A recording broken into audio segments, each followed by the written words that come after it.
Memasuki bulan Ramadan, harga sejumlah bahan pangan melonjak. Di beberapa daerah kenaikan bahkan lebih dari 100%. Bagaimana cara menjaga harga pangan tetap terjangkau di bulan Ramadan ini? Adakah langkah antisipatif yang bisa dijalankan otoritas terkait? Kami akan diskusikan ini bersama dengan para narasumber, bergabung lewat sambungan dalam jaringan anggota Komisi 6 DPR RI dari fraksi Partai Demokrat Herman Khairon, serta pengamat pertanian dari Center of Reform on Economics atau KOR Eliza Mardian. Selamat pagi semuanya dengan Tifal di sini. Halo, Selamat selamat pagi pagi Mas Tifal. Terima kasih semua sudah pagi, bergabung pemirsa bersama Kompas kami di studio Kompas TV kali ini. Hal yang mungkin jadi pertanyaan lumrah adalah kenapa selalu ada cerita kenaikan harga di momen-momen besar ini, Pak Khairon? Sejauh analisis Anda bersama dengan fraksi atau mungkin dari teman-teman Komisi 6, tantangan apa sih sebetulnya yang dihadapi sampai cerita kenaikan harga ini muncul terus setiap Ramadan bahkan hari-hari besar, Pak? Iya, hukum besinya tentu supply demand ya. Jika memang supply-nya banyak, ya demand-nya tetap, ya harga akan lebih stabil. Tetapi kalau demand-nya meningkat, kemudian supply-nya tersendat, ya ini akan menyebabkan implikasi terhadap harga. Dan tentu supply itu juga sangat bergantung beberapa aspek. Misalkan aspek produksi, apakah secara produksi betul-betul sudah aman dan mencukupi. Ini beberapa hal yang tentu kami dapat informasi dari Kementerian Perdagangan, utama minggu lalu telah rapat dengan Kementerian Perdagangan bahwa seluruh komoditas strategis dan bahan pokok ini cukup gitu ya. Nah kalau cukup, apakah pertanyaan selanjutnya distribusinya lancar atau tidak gitu. Nah ini kan juga menjadi pertanyaan. Nah bahkan juga iklim juga sangat mempengaruhi. Nah oleh karena itu ini banyak aspek yang tentu bisa menjadikan persoalan terhadap kenaikan harga. Namun tentu bagi kami mencermati memang setiap momentum hari-hari besar tertentu, utamanya menjelang Idul Fitri, menjelang Ramadan, bahkan kan kalau kita analisis Ramadan ini kan pola konsumsinya berbeda. Pola konsumsinya sekarang mengkonsumsi di subuh atau di sebelum subuh sahur gitu, dan kemudian berbuka puasa, sehingga banyak masyarakat yang mereka tidak lagi berbelanja on spot ataupun hanya untuk makan sehari-hari di siang hari biasanya, sekarang harus berbelanja lebih gitu ya, jadi belinya lebih banyak. Nah sehingga demand ataupun pembelian lebih besar daripada hari biasanya karena harus menstok cukup, bahkan mungkin tidak hanya untuk satu hari, ini harus stok untuk 2-3 hari. Nah oleh karenanya memang di awal-awal pasti ada shock market, sehingga kemudian ini menimbulkan tingkat harga yang lebih tinggi. Oleh karenanya saya kira sudah tepatlah kalau pemerintah kemudian mendorong harus segera ada operasi pasar.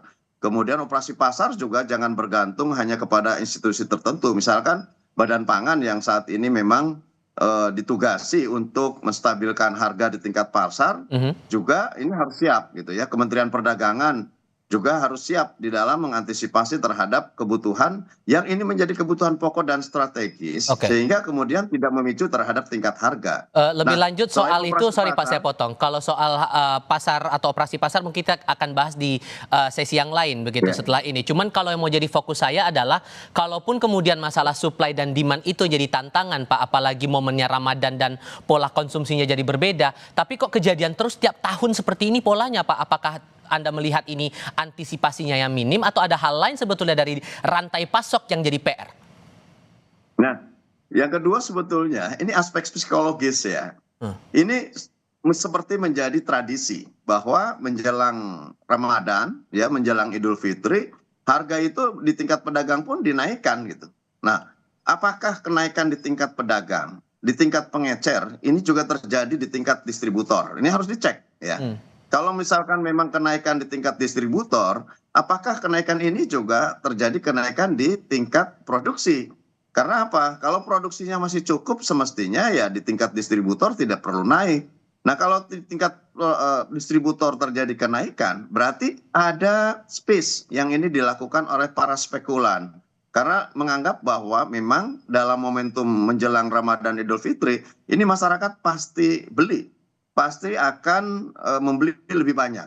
Nah oleh karenanya situasi ini kadang-kadang spekulan kemudian menaikkan harga dengan semaunya. dan undang-undang sebetulnya sudah melarang terhadap para spekulan yang kemudian menaikkan harga pada tingkat tertentu yang ini menyebabkan kerugian bagi masyarakat. Ini bisa ditindak secara hukum. Oleh karenanya, kalau tadi ada operasi pasar, ada beberapa institusi yang melakukan pasar murah, menurut saya penegakan hukum juga harus dilakukan sehingga penelusuran apakah ada permainan para spekulan, kemudian kenaikan tingkat harga dilakukan oleh para distributor, yang mereka sesungguhnya tidak ada alasan untuk menaikkan harga karena supply-nya cukup, ini juga bisa dikenakan secara hukum. Mbak Liza juga menangkap hal yang sama bahwa cerita soal kenaikan harga ini selalu terjadi gara-gara yang perspektif yang disampaikan Pak Khairon, atau justru Anda menangkap ada fenomena lain yang selalu muncul seperti ini?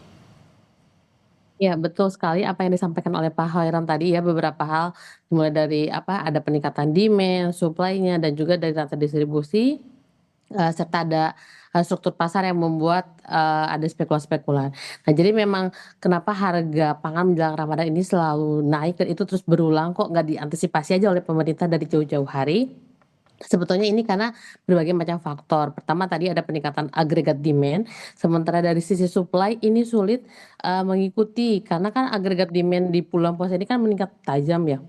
Sementara supply ini relatif tetap dan biasanya ini kan ada waktu panennya nih, jadi nggak bisa menyesuaikan langsung ketika ada demand shock yang meningkat seperti itu.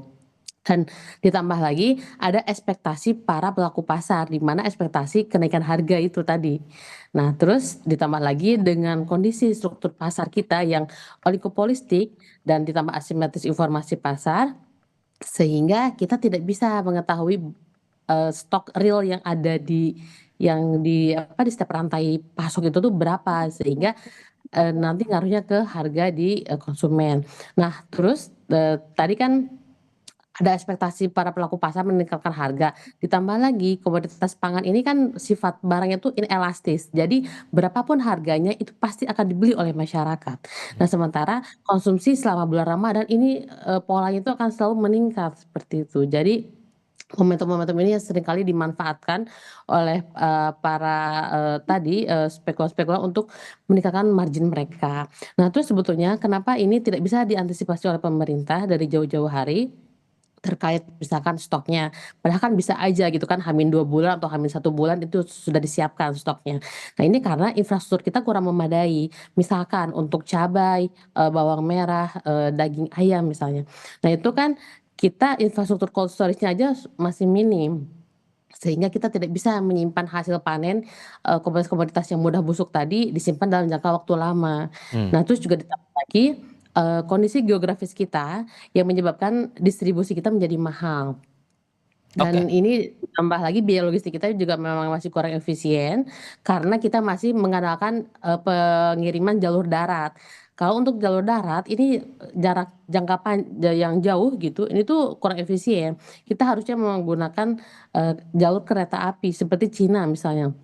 Itu untuk jarak jauh itu relatif efisien gitu. Nah, jadi Kalau memang periode musim, sorry saya potong, kalau periode musim tanam dan panen ini juga ikut berpengaruh nggak sih, ditambah kan ada fenomena perubahan cuaca di beberapa daerah pemasok-pemasok kebutuhan yang ikut membawa pengaruh juga sedikit banyak ya Mbak, itu juga menaruh potensi signifikan juga untuk kenaikan harga itu?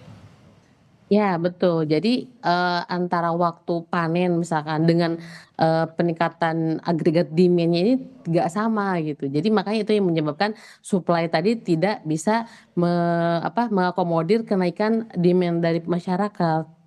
Nah, sehingga supply di pasaran itu relatif terbatas. Nah, ketika supply ini relatif terbatas, teori supply demand kan harga akan naik gitu. Karena untuk mengantisipasi tadi kelangkaan supply tadi.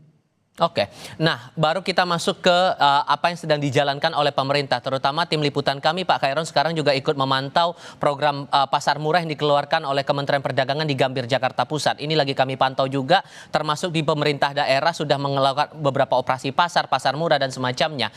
Sebetulnya karena ini juga fenomena yang acap kali terjadi kalau ada muncul kenaikan harga di sejumlah kebutuhan pokok, Pak. Seberapa besar sumbangsi ini bisa memastikan daya beli tetap terjaga di mata DPR?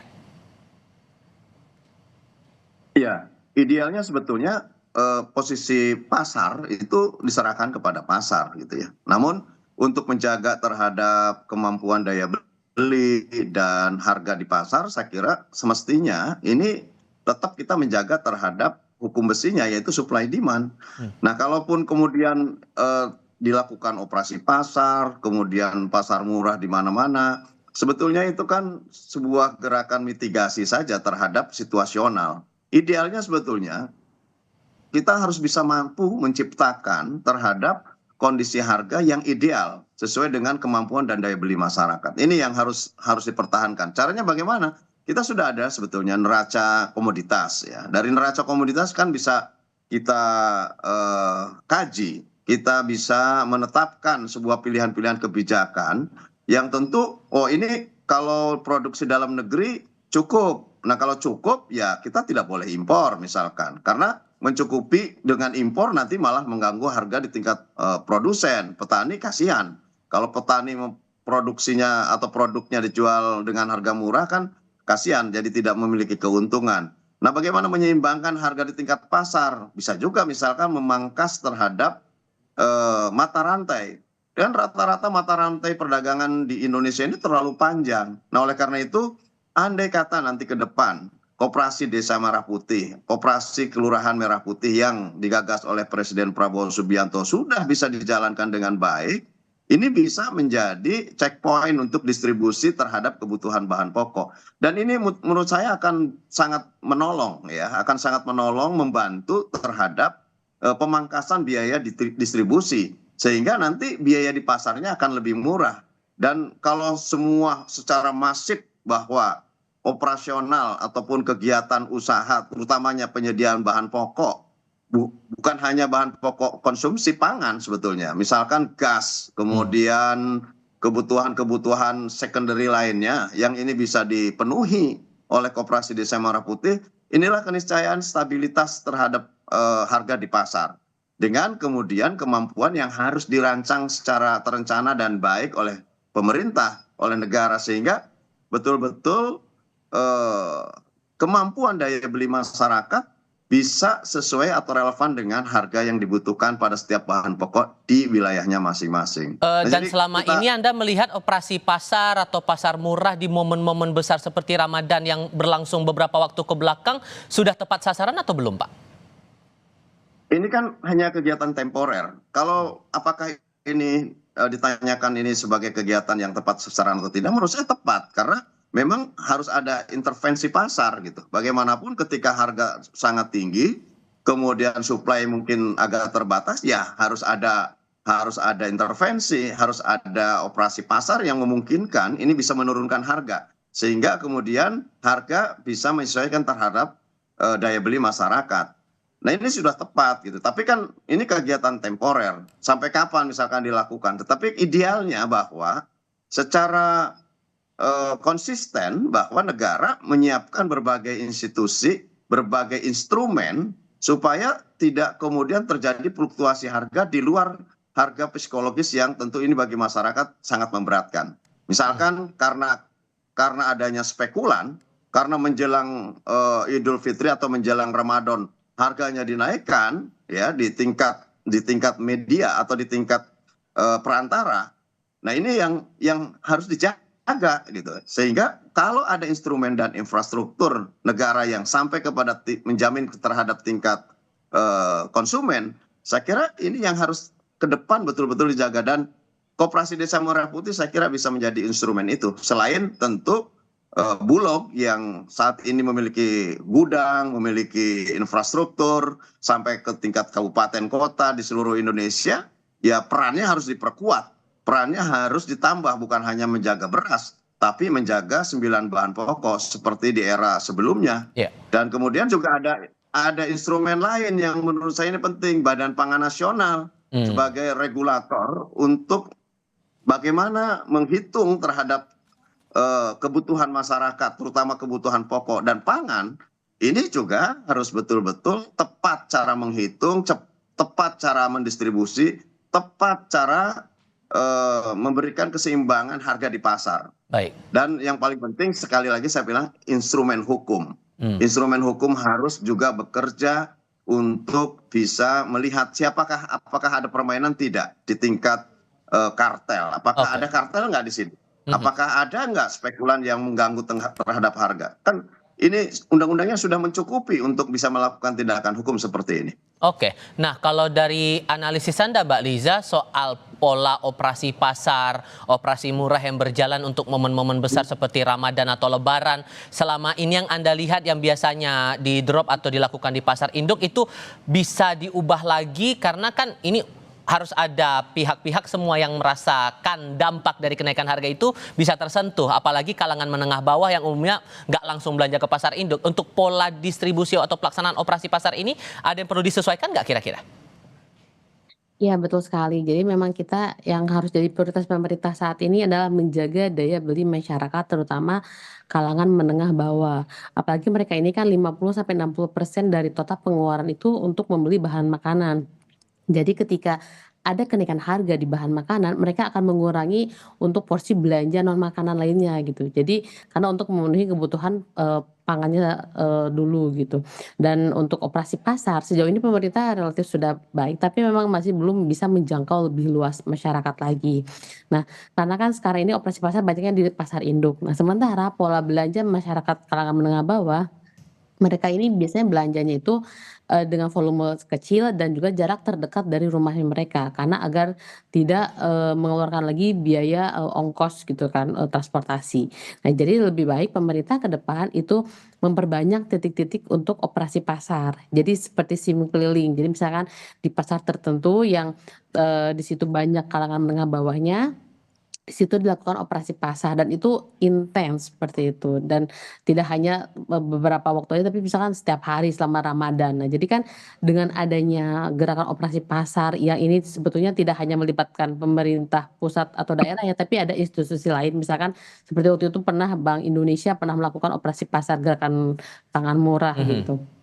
Di Jawa Tengah waktu itu kan. Nah, jadi ini sebetulnya bisa yang diajak oleh pemerintah untuk melakukan operasi pasar di setiap daerah di Indonesia dan, ini harus intens, waktunya setiap hari dan, setidaknya ini akan membuat masyarakat terutama kalangan menengah bawah ini mereka terbantu gitu karena ada bahan pangan yang relatif murah, terjangkau karena memang disubsidi oleh pemerintah Oke.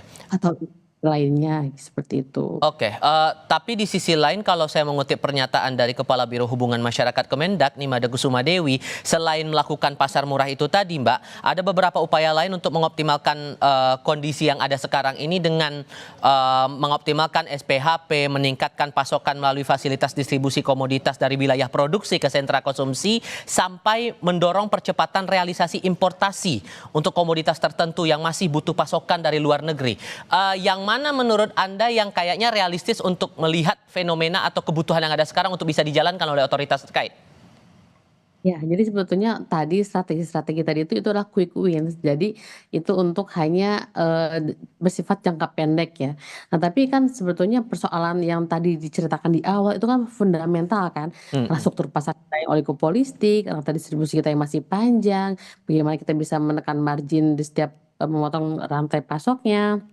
Dan biaya logistik, terus juga infrastruktur untuk cold storage, pergudangan dan lainnya dan serta ketersediaan data tadi agar tidak terjadi asimetris informasi pasar. Nah, sebetulnya strategi-strategi misalkan seperti operasi pasar, percepatan kuota impor segala macam.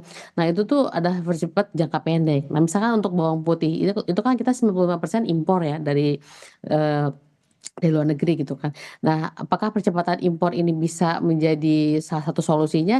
Ya sebetulnya itu harusnya dilakukan dari, awal tahun atau misalkan di akhir tahun sebelumnya gitu, Mmm. bukan sekarang ini. Karena kan proses importasi kan tidak semudah kita seperti membeli, di marketplace gitu kan. Mhm. Karena memang ada butuh proses pengantaran yang berbulan-bulan atau berminggu-minggu gitu. Jadi memang ini harusnya dilakukan sejak, akhir tahun karena sebetulnya pemerintah harusnya bisa estimasi kira-kira kebutuhan, bahan pokok menjelang, Ramadan ini tuh berapa.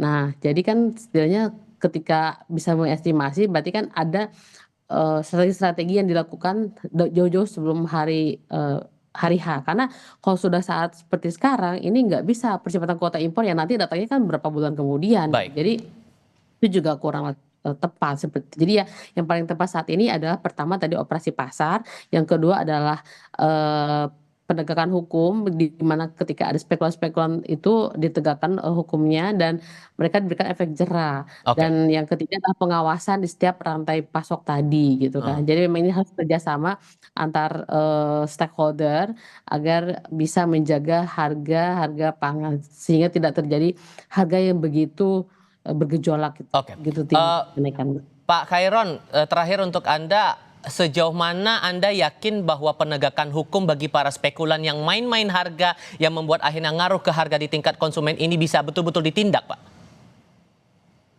Ini kan Ramadan dan Idul Fitri kan bukan hanya tahun ini, tahun sebelumnya, dan sebetulnya punya pengalaman panjang kita. Dan ini harusnya dijadikan kesiapan penuh dari pemerintah. Dan saya yakin ya pemerintah telah berbuat banyak lah untuk ini. Makanya hari ini kita buktikan, bisa dilihat bahwa banyak sekali operasi pasar yang dilakukan di pemerintah daerah, di Badan Pangan Nasional, kemudian Kementerian Pertanian mungkin gitu ya. Dan ini tentu adalah semata-mata upaya mengantisipasi. Karena kenaikan harga ini kan bukan hanya terjadi menjelang Ramadan dan Idul Fitri. Sebelumnya sebetulnya sudah terjadi kenaikan harga yang tentu ini karena iklim. Tadi ada beberapa komoditas yang tentu ini bisa cepat busuk ya, tidak bisa disimpan lama, sedangkan konsumen senangnya dengan masakan segar gitu, dengan komoditas yang segar, cabai, tomat, dan beberapa komoditas yang tentu ini nggak bisa disimpan lama. Nah biasanya ini komoditas seperti ini kalau kemudian berisiko mereka harganya akan naik gitu. Tapi sebetulnya kalau bawang putih, kemudian bawang merah, ini kan juga komoditas yang bisa disimpan agak lama. Dan kalau based on-nya impor, saya kira juga semestinya sudah dapat dihitung berapa sih kebutuhan normal dari masyarakat. Intinya sebetulnya ini tinggal bagaimana penegakan aturan, regulasi, dan tentu pada akhirnya tadi ada tindakan hukum yang paling menentukan adalah aspek produksi.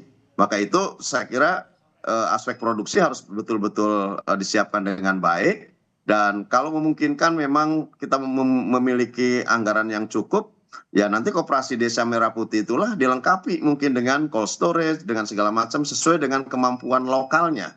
Kalau di wilayah desanya memang di situ adalah banyak hortikultura dengan komoditas tomat dan cabai, ya harus ada cold storage yang bisa menyimpan komoditas ini lebih panjang. Nah kalau ini bisa dilakukan dengan subsidi pemerintah, dengan infrastruktur yang dibangun oleh pemerintah, dan kemudian negara hadir untuk bisa melakukan stabilisasi harga, saya kira masyarakat akan sangat tenang, daya belinya akan bisa terjaga, dan komoditasnya akan bisa tersedia, terjangkau.